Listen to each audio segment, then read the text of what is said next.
Welcome to public TV news bulletin ముందుగా headlines. Janagama వ్యవసాయ మార్కెట్లో ధర్నా, పోలీసుల అరెస్ట్. ఆంధ్రప్రదేశ్లో జరుగుతున్న అరాచకాలపై చేతువేలు నరుక్కుని నిరసన.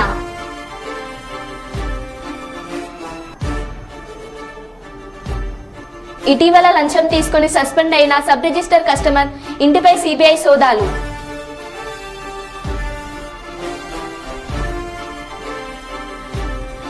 కాంగ్రెస్ పార్టీకి మరియు పిసిసి జనరల్ సెక్రటరీ పదవికి రాజీనామా చేసిన లక్ష్మీనారాయణ రెడ్డి.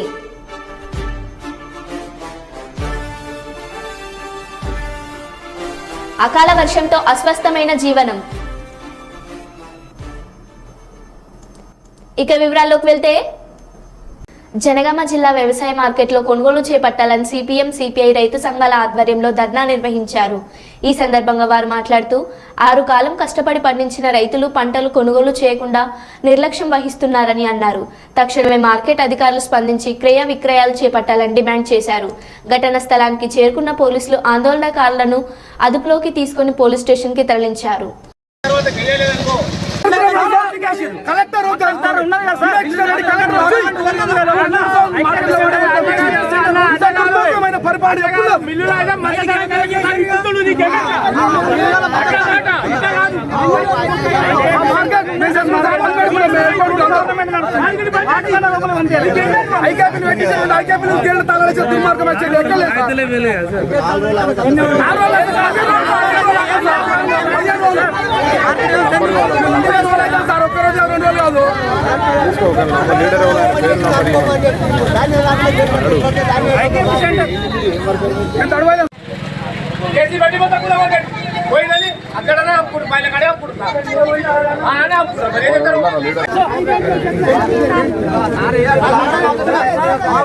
ఉద్దేశం కాదు, లాగడం మా ఉద్దేశం కాదు. అక్కడ లాక్కోకండి, మీరు లాక్కోకండి. మేము కూడా కోరుతున్నాం సార్,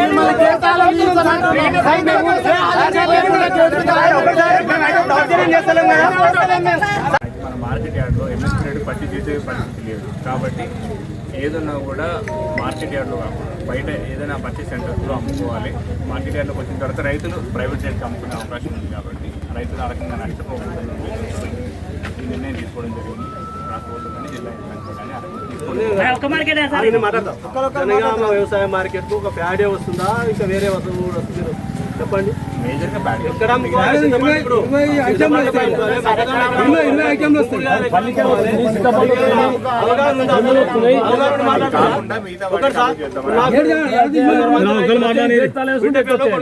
అమ్ముకుంటారు మార్కెట్ లో, అర్జెంట్ గా అమ్ముకుంటారు.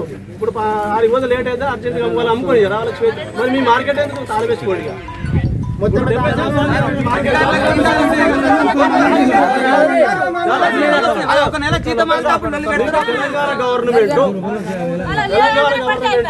మీకు ఈ మార్కెట్ గేట్ తాళమేనా మీకు మౌఖికంగా లెటర్ పూర్వకంగా ఇచ్చిందా, లేదు కలెక్టర్ గారు ఇచ్చిరా? ఆ లెటర్ మాకు చూపించండి. లెటర్ ఇవ్వకపోతే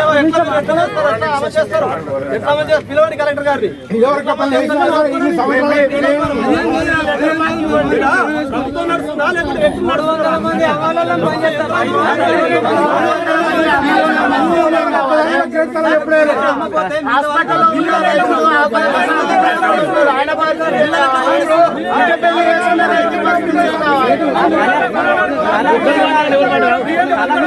మన మార్కెట్ యార్డ్లో ఎమ్మెల్యేడు పట్టి చేసే పరిస్థితి లేదు. కాబట్టి ఏదన్నా కూడా మార్కెట్ యార్డ్లో కాకుండా బయట ఏదైనా పర్చేస్ సెంటర్స్లో అమ్ముకోవాలి. మార్కెట్ యార్డ్లోకి వచ్చిన తర్వాత రైతులు ప్రైవేట్ రేట్కి అమ్ముకునే అవకాశం ఉంది. కాబట్టి రైతులు ఆ రకంగా నష్టపోకుండా ఈ నిర్ణయం తీసుకోవడం జరిగింది. రాకపోతుందని జిల్లా జనగామ వ్యవసాయ మార్కెట్ ఒక ప్యాడే వస్తుందా, ఇంకా వేరే వస్తువు కూడా వస్తుంది? చెప్పండి. మేజర్గా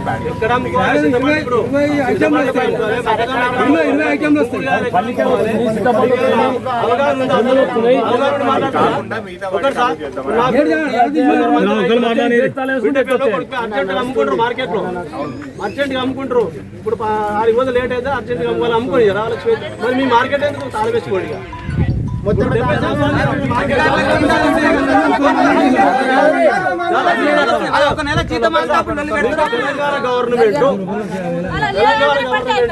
మీకు ఈ మార్కెట్ గేట్ తాళం ఏమైనా మీకు మౌఖికంగా లెటర్ పూర్వకంగా ఇచ్చిందా లేదు కలెక్టర్ గారు ఇచ్చిరా ఆ లెటర్ మాకు చూపించండి. లెటర్ ఇవ్వకపోతే ఎట్లా పిలవండి కలెక్టర్ గారిని. ప్రభుత్వం నడుస్తుందా లేకపోతే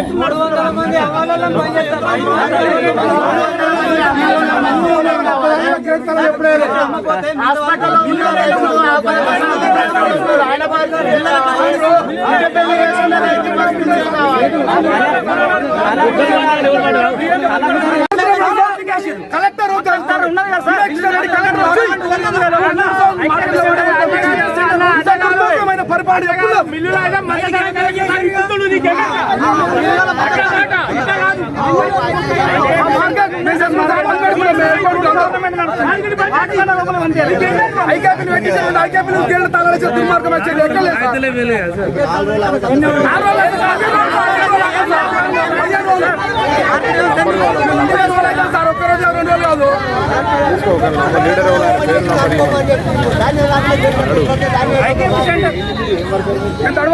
కర్నూలు జిల్లా ఇమ్మిగనూరు నియోజకవర్గంలో కాంగ్రెస్ అభ్యర్థి అడ్వకేట్ లక్ష్మీనారాయణ రెడ్డి విలేకరుల సమావేశంలో మాట్లాడుతూ పీసీసీసీ అధ్యక్షురాలుగా వైఎస్ షర్మిల పగ్గాలు చేపట్టిన తర్వాత కాంగ్రెస్ కు పూర్వ వైభవం వస్తుందనుకున్నటువంటి పరిస్థితిని వాళ్ళ అన్నతో కుమ్మకై రాష్ట్రంలో బలమైన వర్గాలు ఉన్న అభ్యర్థులకు సీటు కేటాయించకుండా నీరు కార్చే పరిస్థితి కనిపిస్తుందన్నారు.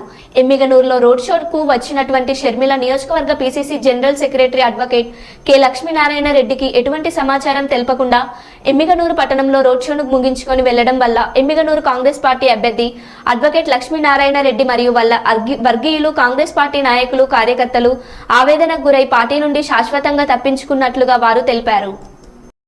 ఇంకా మేము వెయిట్ చేసే అవసరం కూడా లేదు. ఎందుకంటే ఆల్రెడీ ఎప్పుడైతే షర్మిల గారి మీటింగ్ ఉందో మనల్ని పిలవలేదు, మన యొక్క ప్రమేయం లేకుండా వాళ్ళు చేసుకున్నప్పుడు మనకి అక్కడే అవమానం జరిగిపోయింది. ఒక పీసీసీ జనరల్ సెక్రటరీగా ఉండి నాకు తెలియకుండా ప్రోగ్రామ్ చేసుకోబోయినారంటే అక్కడికే మనకి అవమానం జరిగిపోయింది. అప్పటికే మీరు బలమైన నాయకుడు అని చెప్పేసి మేము ఇక్కడ నీరు కార్చడం జరిగిందా షర్మిల గారు?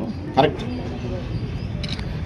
ఇక్కడ బలమైన నాయకుడు. అదేవిధంగా కొంతవరకు వాళ్ళు కూడా సర్వే చేశారు. సర్వే ప్రకారం కూడా కొంత బలమైన నాయకుడు అనేది తెలియనందువల్లే ఇక్కడ మనల్ని పక్కన పెట్టేశారు. అది ఎందువల్ల పెట్టినారనేది ఆమెకు తెలియదు. వాళ్ళకేం తెలుస్తుంది కింద మనం పడే బాధలు? ఏదో పైన కూర్చొని ప్రసంగాలు ఇస్తున్నారు కానీ కింద కార్యకర్తలను కాపాడే వాళ్ళు ఒక్కరు లేరండి. ఈ ఎలక్షన్లో న్యూట్రల్గానే ఉంటారు. ఈ ఎలక్షన్లో న్యూట్రల్గానే ఉండాలని అనుకుంటున్నాం. కానీ మాకైతే రాజకీయ ఒత్తిళ్లు చాలా ఉన్నాయి. అటువైపు అయితేనే ఇటువైపు అయితేనే రెండు పార్టీలు, లోకల్ పార్టీల నుంచి. కానీ ప్రస్తుతానికైతే మేమేం నిర్ణయం చేయలేదు, చెప్పమని కూడా చెప్పినాం. సార్ ఇప్పుడు మీ వెనకలో ఉన్న నాయకులు కానీ కార్యకర్తలు కానీ వాళ్ళకి ఏం చెప్తారు? వాళ్ళకందరికీ నేను ధైర్యం ఇచ్చాను. ఈరోజు ఉదయం ఎప్పటిలాగే లక్ష్మీనారాయణ రెడ్డి మీ మనిషే, మీ పేర్లు మీ సెల్ ఫోన్ నంబర్లు నా దగ్గర ఉన్నాయి. మీరు అర్ధరాత్రి వచ్చినా మీరు గతంలో ఏ విధంగా మీకు సాయం చేశానో ఆ విధంగానే సాయం చేస్తాను. మనకు ఉండేది రెండే, రెవెన్యూ అండ్ పోలీస్. వాటిలో నా సాయశక్తుల్లో మీకు సాయం చేస్తాను, అండదండలు ఉంటాయని చెప్పేసి ఇండిపెండెంట్గా అయితే నిలబడదలుచుకోలేదు. నేను మా కార్యకర్తలు కూడా ఒకటే చెప్పాను, నా చేతిలో ప్రొఫెషన్ ఉంది. నేను ఇంతవరకు ఎప్పుడు రాజకీయం పైన ఆధారపడలే. నేను కాంగ్రెస్ పార్టీలో చేరలే. 2012లో చెన్నకేశ్వరరెడ్డి గారు కాంగ్రెస్ పార్టీకి రాజీనామా చేసి రుద్రగౌడ్ గారికి టికెట్ ఇచ్చినప్పుడు కోట్ల జయసూర్యప్రకాష్ రెడ్డి గారు అయితేనేమి, టీజీ వెంకటేష్ గారు అయితేనేమి నన్ను తీసుకుపోయి మన అప్పటి ముఖ్యమంత్రి కిరణ్ కుమార్ రెడ్డి గారు, అప్పటి పీసీసీ ప్రెసిడెంట్ బొత్స సత్యనారాయణ గారు వాళ్ళ సమక్షంలో నాకు ఏదో పదవి ఇస్తామంటే చెప్పి కార్పొరేషన్ చైర్మన్ ఇస్తామని చెప్పి వాళ్ళైనా హైదరాబాద్ తీసిపోయి కాంగ్రెస్ పార్టీ కార్యాలయంలో చేర్పించుకున్నారు. కానీ నేను కాంగ్రెస్ పార్టీకి వస్తానని చెప్పి నేను పోయింది ఏం లేదు. ఏం సార్ నువ్వు లేవు శర్మిలం పక్కన, ఏం సార్ నువ్వు లేవు శర్మిలం పక్కన ప్రతి ఒక్క కార్యకర్త ఫోన్ చేయడం జరిగింది. అదే శర్మిలమ్మ గారికి ముందుగానే నాకు ఇంటిమేషన్ ఇచ్చి మీరు ప్రోగ్రామ్ అరేంజ్ చేయండి, ఈ విధంగా వస్తుందని చెప్తే నేను చేసింటే ఈరోజు దాదాపు 2000 పైన మంది తీసుకొని వచ్చి బహిరంగ సభ పెట్టేవాడిని. వాళ్ళంతా నాకు తెలిసి నా పరిజ్ఞానం మేరకు అన్నతో కుమ్మక్కైంది. ఎందుకంటే రాయలసీమ మాత్రమే మిగిలింది. సర్కారులు ఆల్రెడీ టికెట్లు బంద్ చేశారు. ఇక్కడ మాత్రం ఒకవేళ బలమైన క్యాండిడేట్లకు ఇస్తే వైఎస్ఆర్సీపీకి ఏమైనా నష్టం జరుగుతుందనే ఉద్దేశంతో ఈ విధంగా చేసిందేమో అని నా అనుభవం, నేను అనుమానిస్తూ ఉన్నాను. అంటే కనుక రాబోయే రోజుల్లో కాంగ్రెస్ పార్టీకి భవిష్యత్తు లేదు. అందుకని ఈరోజు మా కార్యకర్తలతో అంతా చర్చించినాం. ఒక ప్రెసిడెంట్ మన గురుస్వామి గారు వీళ్ళందరి సమక్షంలో ఆయన కేసీనటువంటి కండువాలు తీసి నాకు వేశాడు విజయవాడ ఆఫీస్లో. రెడ్డి గారు మీరు చాలా బాగా చేశారు, జోడయాత్ర రాహుల్ గాంధీ దగ్గర మన పేరు వచ్చిందని. మరి ఈరోజు టికెట్ ఇచ్చే విషయంలో ఏమైందని నేను అడుగుతా ఉన్నా గిడుగు రుద్రరాజు గారిని. అదేవిధంగా షర్మిల గారిని ప్రశ్నిస్తున్నా. మీరు ఏదో మాటలు చెప్పారు, కాంగ్రెస్ పార్టీ ఆఫీస్లో కూర్చోబెట్టి విజయవాడలో పిలిపించి ప్రమాణాలు చేయించి అన్నీ చేసిన దానికి ఈరోజు మీరు ఏం చేశారు? మాకు జెండాలు మోసిన వాళ్ళకి టికెట్లు ఇవ్వకుండా, డబ్బులు ఇచ్చిన వాళ్ళకి టికెట్లు అమ్ముకుంటూ ఈ విధంగా షర్మిలమ్మ గారు కాంగ్రెస్ పార్టీని నాశనం చేశారు. కొత్త వ్యక్తి ఎన్నడూ జెండా మోయలేదు. ఇక్కడ మన ఎమ్మెల్యేలో కనీసం షర్మిలమ్మ మీటింగ్ ఉందని చెప్పి కూడా కనీసం డీసీసీ తర్వాత ఎంపీ గారు ఇక ఆదోనికి వెళ్ళాము, మంత్రాలయం వెళ్ళాము, ఇక మీ ఇంటికి వస్తున్నాము. ఇట్లా 4 మాటలు తప్పించుకొని 4 మాటలు బైపాస్లు వెళ్ళిపోయి టైం అయిపోయింది వెళ్ళిపోతామని చెప్తా ఉన్నారు. అంటే ఇక్కడ ఒక బలమైన క్యాండిడేట్ ఉన్నాడు అని కూడా వాళ్ళకి తెలిసి కూడా టికెట్ నిరాకరించినారంటే మా కాంగ్రెస్ పార్టీకి ఇంతకన్నా ఇది విధేయ విజ్ఞతలు లేవని చెప్తా ఉన్నాం. ప్రతి ఒక్కరూ ఎమ్మెల్యేలు కాంగ్రెస్ పార్టీకి రాజీనామా చేస్తూ అదేవిధంగా నాకు ఇచ్చినటువంటి పదవి పిసిసి జనరల్ సెక్రటరీ రాజీనామా చేయాలని మా కార్యకర్తల సమావేశంలో నిర్ణయం తీసుకోవడం జరిగింది. కనీసం కార్యకర్తలకు కూడా ఇక్కడ సమాధానం ఇవ్వడం లేదు. ముఖ్యంగా మన ఎమ్మెల్యేలు తీసుకుందాం ఎగ్జాంపుల్. డిసిసి అయితేనేమి బాబురావు గారు, అదే ఎంపీ క్యాండిడేట్ ఉన్నారు రాంపులయ్య యాదవ్ గారు. కనీసం ఎమ్మెల్యేకి 5-6 సార్లు వచ్చినారు కానీ ఒక్కసారి కూడా నా ఇంటికి రాలేదు, నన్ను కలవలేదు. కనీసం ఈ ప్రోగ్రాం ఉందన్నా మనం దీంట్లో పాల్గొనాలి, ఇది చెయ్యాలి అంటని చెప్పి. కర్నూలు జిల్లాలో 2019 నుండి ఉన్న ఏకైక వ్యక్తి ఒక రెడ్డి సామాజిక వర్గానికి చెందిన వ్యక్తి నేను ఒక్కడినే. ఇంక్లూడింగ్ నంద్యాల అండ్ కర్నూలు 2 జిల్లాల్లో ఉన్న వ్యక్తిని నేను ఒక్కనే, రెడ్డి సామాజిక వర్గం. అప్పటికే నన్ను బయటికి దొబ్బాలని ప్రయత్నం చేశారు. కానీ నేను మొండి పట్టుదలతో అదేవిధంగా కాంగ్రెస్ పార్టీలో ఉన్నాను. తర్వాత మీరంతా చూశారు జోడో యాత్ర ఎమ్మెల్యేలో ఏ విధంగా జరిగింది. రాహుల్ గాంధీ గారు అప్రిషియేట్ చేశారు, ఎమ్మెల్యేలో జోడో యాత్ర చాలా బాగా చేసినారని. దానికి గిడుగు రుద్రరాజు గారు కూడా సాక్ష్యం. మా కాజా, మా టౌన్ ప్రెసిడెంట్ గణేష్ గారు, మా డిసిసి జనరల్ సెక్రటరీ మురళి, మా మండల ప్రెసిడెంట్లు మన నందవరం జనగామ జిల్లా కేంద్రంలోని స్వాగత్ బార్లో ఘర్షణ. బార్ సిబ్బంది పట్ల అసభ్యకర పదజాలంతో దూషించారని కస్టమర్పై దాడి చేసిన బార్ నిర్వాహకులు మరియు సిబ్బంది. కాసేపు ఈ వర్గాల మధ్య చోటు చేసుకున్న ఘర్షణ అక్కడున్న వారు ఇది వర్గాలను చెదరగొట్టడంతో సద్దుమణిగిన గొడవ.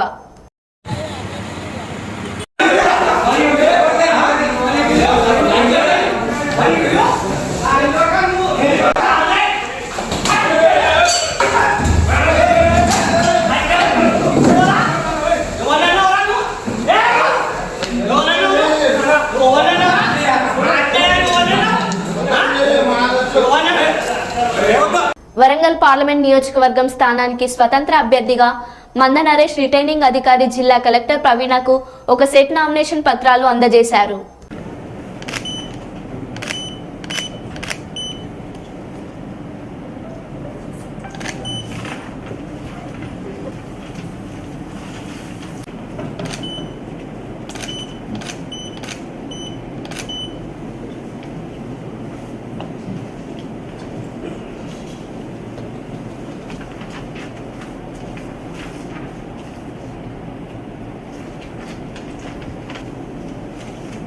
దేశ రాజధాని ఢిల్లీలో కలకలం.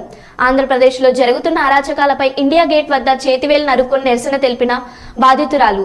గుంటూరు మహిళ కొవ్వూరు లక్ష్మి మాజీ హోంమంత్రి సుచరిత అనుచరుల అక్రమాలపై కరువు గంజాయి ఫోర్జరీతో భూకబ్జాలు ఎన్నో ఘోరాలన్నీ ఆందోళన వ్యక్తం చేసింది. ప్రధాని రాష్ట్రపతి సుప్రీంకోర్టు సిజేఐకి వినతులు. ఆంధ్రప్రదేశ్లో జరుగుతున్న ఈ భద్రాంధ్ర పాలనపై ఏకలవ్య నిరసన తెలియజేస్తానని మొన్న అందరికీ చెప్పానండి. అదే నిర్ణయించుకున్నాను. రాష్ట్రంలో జరుగుతున్న అరాచకాల గురించి, అన్యాయాల గురించి, దోపిడీల గురించి, దొంగతనాల గురించి గంజాయి గురించి రేపు ఎలక్షన్లో జరగబోయే అరాచకాల గురించి మాట్లాడటానికి మేడం గారికి విన్నవించుకోవడానికి వచ్చాము. ఈ ఏకలవ్య నిరసన నేను తెలియజేస్తూ నేను ఎంతో బాధతో ఇబ్బందితో చాలా కఠినమైన నిర్ణయం తీసుకున్నానండి. ఈ నిర్ణయానికి కారణం నాకు జరిగిన అన్యాయం, నా తోటి మహిళలకు జరిగిన అన్యాయం ఎంతోమంది ఉన్నారు. వాళ్ళందరి కోసం నేను ఈ నిర్ణయం తీసుకోవాల్సి వచ్చింది. ఈ నిర్ణయం కోసం నన్ను మన్నించాలని పెద్దలుగా ముర్ము గారికి, మోదీ గారికి, మన చంద్రచూడ్ గారికి వీళ్ళందరికీ విన్నవించుకోవాలి వచ్చాను. వాళ్ళని కలవటానికి నా వల్ల కావట్లేదు. అందుకే ఈ నిర్ణయం తీసుకొని నాకు జరిగిన అన్యాయాన్ని పోస్ట్ ద్వారా పంపించాలనే ఉద్దేశంతో నేను ఇదంతా వీడియో తీసి మేడం గారికి. భద్రాద్రి కొత్తగూడెం జిల్లా ఇల్లందులో అకాల వర్షం అన్నదాతలనే కాకుండా సామాన్యులను సైతం కోలుకోలేని సమస్యలను సృష్టించింది.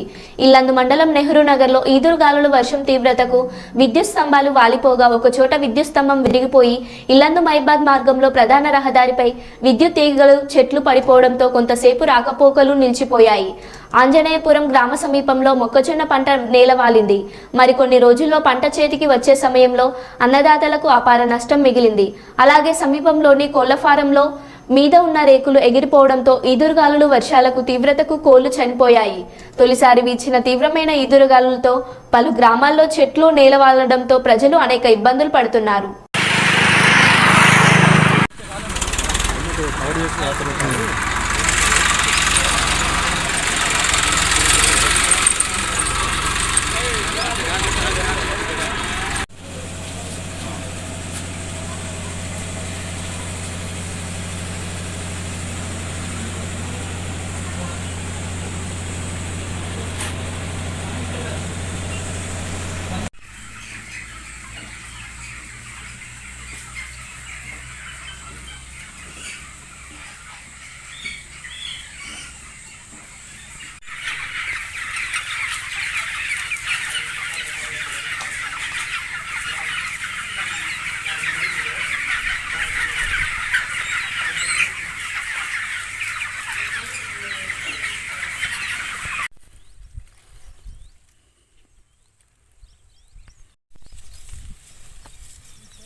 ఇల్లందు మండలం సల్లసదర గ్రామ పంచాయతీ, మా ఊరు ఆంజనేయపురం గ్రామము.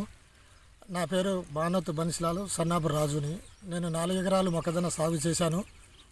అది తీవ్రంగా నిన్న వచ్చిన గాలి దుమ్ముకి వాన పడటం వలన మొత్తం భూమి పాడైపోయింది. దానికి పెట్టుబడి దాదాపుగా 50,000 నేను పెట్టుబడి పెట్టి ఉన్నాను. కనుక మా మీద దయ ఉంచి ప్రభుత్వం మమ్మల్ని ఆదుకోవాలని కోరుకుంటున్నానండి. ఇది ఇల్లందు మండలం నెహ్రూనగర్ గ్రామం. నా పేరు జాటో సురేష్. రాత్రి వచ్చిన గాలి దుమారానికి మా ఇంటి పైకప్పులు, కోళ్ళ ఫారం పైకప్పులు లేచిపోయినాయి సార్. ఈ కోళ్ళు సుమారుగా 100 కోళ్ళు చనిపోయినాయి. ఇంటి పైకప్పులు లేచి ప్రాణాపాయం నుంచి రాత్రి బయటపడ్డాము. కొద్ది మూమెంట్లో మేము చనిపోయే వాళ్ళము. దయచేసి గవర్నమెంట్ మా మీద దయ ఉంచి మాకు ఒక ఇల్లు మంజూరు చేయగలం, మమ్మల్ని ఆదుకోవాలని చెప్పేసి కోరుకుంటున్నాం సార్. బీదోళం సార్, చాలా పేద కుటుంబం సార్ మాది. నష్టం వచ్చేసి సుమారుగా 7 నుంచి 8 లక్షలు సుమారు నష్టం వచ్చింది సార్ మాకు. వ్యవసాయ విస్తరణ చలసముద్రం క్లస్టర్. నిన్న సాయంత్రం అంటే 21వ తారీఖు నిన్న సాయంత్రం 5:30 గాలిదుమ్ముతో స్టార్ట్ అయిన వాన దాదాపు ఒక 3 గంటల వరకు మన క్లస్టర్లో ఆంజనేయపురం, బాలాజతండ, సేవ్యతండ, రేపెల్లవాడ మరియు నెహ్రూ నగర్లో ఒడ్డుగూడెం గ్రామాలలో విపరీతమైన వర్షం గాలిదుమ్ము వల్ల లేతగున్న మొక్కజొన్న మరియు మన హార్వెస్టింగ్ కంటే కొత్త దశకు వచ్చిన వరి పొలాల్లో గింజ అనేది పడిపోయి వరి పొలాలు కూడా పడిపోవడం జరిగింది. మొక్కజొన్న కూడా లేత దశలో ఉన్నది, చాలా వరకు పడిపోయింది. మేము అదంతా ఈరోజు వరకు సర్వే చేసి ఎంతవరకు డ్యామేజ్ జరిగిందని మేము ప్రభుత్వానికి నివేదిక పంపించి మన ప్రభుత్వం నుంచి ఆర్డర్స్ రాగానే మనం ఫార్మర్ టు ఫార్మర్ టీంల వైపు వెళ్ళి మనం సర్వే చేసి రైతులకు తగిన న్యాయం చేస్తామని కోరుతున్నాం. థ్యాంక్ యూ, ధన్యవాదాలు. రాజమండ్రి జిల్లా రామచంద్రపురం మండలం కమ్మపల్లి పంచాయతీలో ఆదివారం సాయంత్రం మండల వైసీపీ కన్వీనర్ ఎద్దుల చంద్రశేఖర్ రెడ్డి ఆధ్వర్యంలో మండల వైసీపీ నాయకులు ఎన్నికల ప్రచారం చేపట్టారు. ఈ సందర్భంగా ప్రతి ఇంటికి వెళ్లి వైసీపీ కరపత్రాలను పంచి సంక్షేమ పథకాల గురించి వివరించి ఫ్యాన్ గుర్తుపై ఓటు వేసి చెవిరెడ్డి మోహిత్ రెడ్డిని అఖండ మెజార్టీతో గెలిపించాలని ఓటర్లను అభ్యర్థించారు. గత ఏ ప్రభుత్వంలో జరగని అభివృద్ధి ఈ ప్రభుత్వంలో జరిగిందని మండల వైసీపీ కన్వీనర్ ఎద్దుల చంద్రశేఖర్ రెడ్డి అన్నారు. ఓకే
గౌరవులైన సూర్యుడు భాస్కర్ రెడ్డి ఆధ్వర్యంలో ఇప్పుడు ఆర్చేపురం మండలంలో ప్రసారం జరుగుతూ ఉంది. ఇంటింటి ప్రసారం జరుగుతూ ఉంది. కడపడపకి ప్రతి ఒక్క పల్లెకి వెళ్ళినా కానీ ప్రతి ఒక్క అమ్మ కానీ చెల్లి కానీ అన్న కానీ ఎవరైనా కానీ ఆప్యాయంగా పలకరించి ఇప్పుడు చేసిన ప్రభుత్వం పథకాలను మెచ్చుకొని ప్రతి ఒక్కరు బ్రహ్మరథం పడుతున్నారు. ప్రతి ఒక్క పల్లెలలో ఇదే ప్రభుత్వం రావాలని, ఇదే పథకాలు అందాలనేసి ప్రతి ఒక్క పల్లెలో కానీ ప్రతి ఒక్క అవ్వ కానీ తాత కానీ పెన్షన్ కానించి ప్రతి ఒక్క ప్రతి ఒక్క పల్లెలో మాకు బ్రహ్మరథం బట్టి ఇదే ప్రభుత్వం రావాలనేసి కోరుతున్నారు.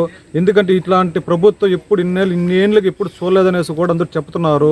ఎందుకంటే ఇన్ని పథకాలు ఏ ప్రభుత్వం ఇవ్వలేదనేసి కూడా చెప్తున్నారు. ఈ పథకాలు కంటిన్యూ చేయాలంటే కంటిన్యూగా మనకు అందాలంటే మన జగనన్నే మనకు కావాలనేసి కంటిన్యూగా అందరూ చెప్తున్నారు. దాన్ని గుప్తంగా కూడా మా సొంత నియోజకవర్గమైన మా సూర్యుడు భాస్కర్ ఎమ్మెల్యే గారు ఆధ్వర్యంలో మా నియోజకవర్గం చాలా డెవలప్ అయ్యింది. ఏ విధంగా కరోనా కాలంలో కానీ ప్రతి ఒక్క ఎవరు ఏ ఎమ్మెల్యే చేయనంత కృషి చేసినాడు. ఏ విధంగా అంటే ప్రతి ఒక్క విటమిన్ కానీ ప్రతి ఒక్క ఆనందయ్య ముందు కానీ ప్రతి ఒక్క గుడ్లు కావచ్చు, వెజిటేబుల్స్ కావచ్చు, ఈ వర్షాకాలంలో కట్ట తెగిపోతుంటూ కూడా ప్రజలను కాపాడి ఆయన సొంత మనుషుల్లాగా గుర్తించి మమ్మల్ని గుర్తించేయడం వల్ల ప్రతి ఒక్క ప్రజలకు ప్రతి ఒక్క ఊరిలో ప్రజలు ఆయనకి బ్రహ్మరథం పట్టి మనకి ఎమ్మెల్యే కావాలి అనేసి గుప్తంగా చెప్తున్నారు. ఇంకోటి ఏంటంటే ఎమ్మెల్యే గారు వాళ్ళ కొడుకుని తనయుడిని చెవిరెడ్డి మోహిత్ రెడ్డిని గారు నిలబెట్టడం వల్ల ఆయనకి ఆయనకి సూర్యుడు భాస్కర్ రెడ్డికి రుణం తీర్చుకోవాలంటే సూర్యుడు భాస్కర్ రెడ్డి కొడుకుని గెలిపించి ఆయన గిఫ్ట్గా ఇవ్వాలనేసి కూడా అందరూ బలంగా చెప్తున్నారు. ఏ విధంగా అంటే ఇప్పుడు ఏ పల్లికి వెళ్ళినా ఒకసారి ప్రభుత్వం రాకముందే అయితే ఏ పల్లె దారి కూడా లేవు.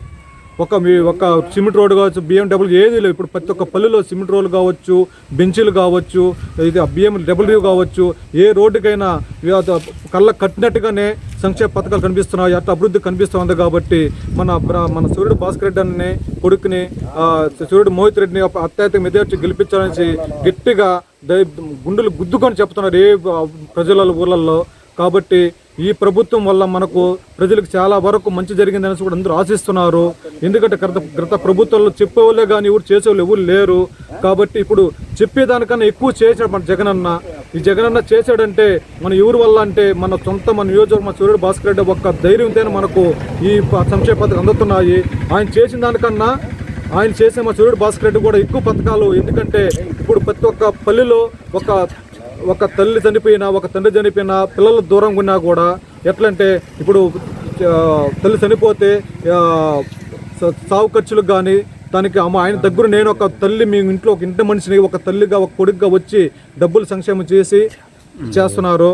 అదేవిధంగా ఒక తల్లి ఒక మన చెల్లి కావచ్చు, మన ఇంట్లో బిడ్డ కావచ్చు, పెళ్లి కానుక కానీ పెళ్లి చేసుకుంటే నేను మీ ఇంట్లో ఒక మనిషిని నేను అని చెప్పి పెళ్లి కానుక ద్వారా మనకు మన ఇంట్లో మనిషిలాగా అయ్యి మనకు సహాయం చేస్తున్నాడు. కాబట్టి ఇన్ని పథకాలు చేసి కరోనాలో ఏది కానీ ఇవాళ రామచంద్రపురం మండలంలో కమ్మపల్లి పంచాయతీలోని మహత్వారిపల్లిలో ఇంటింటికి ఓటు వేసే కార్యక్రమాలు ఒక పద్ధతిగా వస్తూ ఉన్నాము. పంచాయతీలోని మహద్వారపల్లి ఎంపీటీసీ రాజేష్ ఆధ్వర్యంలో ఇక్కడ చేస్తూ ఉన్న కార్యక్రమంలో భాగంగా మనం ఇంటింటి కార్యక్రమం చేస్తూ ఉన్నాము. ఇక్కడ ఉన్న కోలాహలము, ఇక్కడ ఉండే వాతావరణం చూస్తే ఇంతకు ముందుకి రెట్టింపు ఉత్సాహంతో పనిచేస్తున్నారు. కాబట్టి గతంలో కన్నా ఓట్లు బాగా పెరుగుతాయని ఆశిస్తూ, అదేవిధంగా మనం ప్రతి ఇంటికి ఫ్యాన్ గుర్తుకు ఖచ్చితంగా ఓటు వేయించుకునే మాదిరిగా మేము ప్రతి ఇంటిని గడప దొక్కి పలకరిస్తూ వస్తూ ఉన్నాం. ప్రతి ఇంటికాడు కూడా మాకు అదేవిధంగా మంచి ఆశీర్వాదంతో మమ్మల్ని ఆశీర్వదిస్తూ ఉన్నారు. కాబట్టి మా ఈ ఉత్సాహంతో మా మోహిత్ రెడ్డి ఘనమైన మెజారిటీతో, అత్యధిక మెజారిటీతో గెలిపించుకుంటామని సెలవు తీసుకుంటూ మన చంద్రగిరి శాసనసభ్యులు డాక్టర్ చెవిరెడ్డి భాస్కర్ రెడ్డి అంబేద్కర్ ఆశయాలను ముందుకు తీసుకెళ్తూ దళితులను సముచిత స్థానం కల్పిస్తూ, అదేవిధంగా గతంలో మాకు బూతు లేకుండా అగ్రవర్ణాల వారు అరాచకం చేస్తూ మా ఓటు తీసుకుని వాళ్ళు వేసుకుంటూ ఉంటే, ఒక నవ అంబేద్కర్ అయి మా యువతలో, మా గ్రామాల్లో ఉత్సాహం నిలిపిన ఏకైక వ్యక్తి డాక్టర్ చెవిరెడ్డి భాస్కర్ రెడ్డి అనేసి గర్వంగా చెప్పుకున్నాం. అదేవిధంగా మోహంతువారిపల్లి గ్రామం ఎల్లప్పుడూ వైఎస్ఆర్సీపీకి కంచుకోట అనేసి, అదేవిధంగా మా యువ నాయకుడు చెవిరెడ్డి మోహిత్ రెడ్డి గారిని అఖండ మెజారిటీతో గెలిపించుకుంటామనేసి సగర్వంగా తెలియజేసుకున్నాం. అదేవిధంగా కరోనా సమయంలో మా అన్న చెవిరెడ్డి అన్న చేసినంత మేలు ఎవరూ చేయలేరు రాష్ట్రంలో. అలాంటి వ్యక్తిని గుండెల్లో పెట్టుకుని అతని కొడుకుని నిరాజనాలు తెలుపుతూ అఖండ మెజారిటీతో గెలిపిస్తారని మనస్ఫూర్తిగా కోరుకుంటున్నాం. మరో బులెటిన్లో మళ్ళీ కలుద్దాం. Stay tune.